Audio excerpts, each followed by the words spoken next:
শখের প্রিয় মেয়ে মানুষটা যখন তার শখের পুরুষকে সামান্য কারণে ভুল বোঝে, তার শখের পুরুষটা তখন নীরবে ভেঙে পড়ে।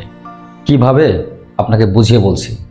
যারা মেয়েরা আছো, আমি তোমাদেরকেই বলছি, তুমি যখন তোমার শখের পুরুষকে সামান্য কারণে ভুল বোঝো, তার কথার গভীরে না গিয়ে রাগ করে দূরে সরে যাও, কিংবা তার আবেগের ভাষাটা না বুঝে তুমি দূরে সরে যাও, তখন কিন্তু তুমি সেটা টের পাও না তোমার এই একটা ছোট্ট আচরণ একটা পুরুষকে কতটা মানসিক যন্ত্রণা দেয়।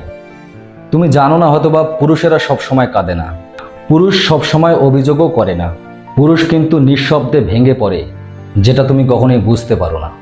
তোমার বলা শুধু একটা ভুল শব্দ, তোমার না বুঝে নেওয়া শুধু ছোট্ট একটা অভিমান, ঠিক সেই মুহূর্তেই একটা পুরুষের সমস্ত চিন্তাকে এলোমেলো করে দেয়। তোমাকে ঘিরে দেখা তার যত স্বপ্ন রয়েছে, সমস্ত স্বপ্নগুলো মুহূর্তের মধ্যে ঝাপসা হয়ে যেতে শুরু করে। সে যখন কোনো কাজে থাকে, তার কোনো কাজ ঠিকমতো সে করতে পারে না। আর যখন সেই পুরুষটা একা থাকে, তখন শুধু নিজেকেই দোষারোপ করে। কেউ তাকে বোঝে না, কারণ বাইরে থেকে সে কিন্তু ঠিকই থাকে, কিন্তু ভিতর থেকে সে একটা যুদ্ধ চালায়, নিজের সঙ্গে, তোমার সঙ্গে এবং জীবনের সঙ্গে।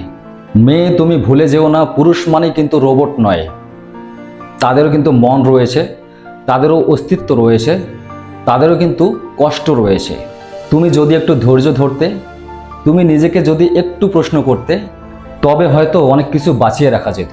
তাই তোমাকে বলছি, তোমার ভালোবাসার মানুষটার ভেতরে কি চলছে সেটা একটু বোঝার চেষ্টা করো।